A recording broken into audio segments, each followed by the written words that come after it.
Did you know the Most High revealed his name over 6,800 times in Scripture, but it was replaced with titles like Lord and God?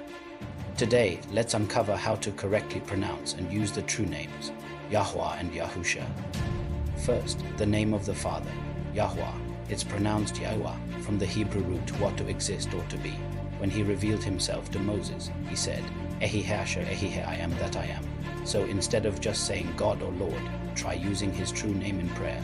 For example, Baruch be Yahuah, creator of heaven and earth.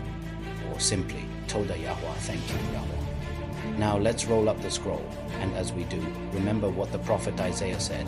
Come, let's go, let's seek out Yahusha. It means Yahuah is salvation. His name carries the Father's name, just as he said in John 5:43, I come in my Father's name. So instead of just saying Jesus, call him Yahusha HaMoshiach. And when you praise, say hallelujah, praise be to Yahuah. Why does this matter? Because restoring the true names reconnects us to the power and meaning of Scripture.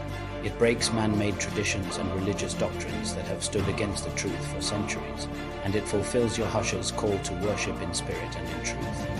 As it says in John 4:24, spirit and truth, for the Most High is spirit. And in John 17:26, Yahusha prayed, I have manifested your name to the people of the earth. We've just scratched the surface. There's so much more to discover, so don't miss our upcoming videos on the true meaning of worship, Rishima, the titles of Yahusha and more. Be sure to get the full truth in our ebook Restoring the Sacred Names on Amazon Kindle. Link is in the description. Don't forget to like, share, and subscribe to Names of Power for more hidden truths revealed. Until next time, Shalom.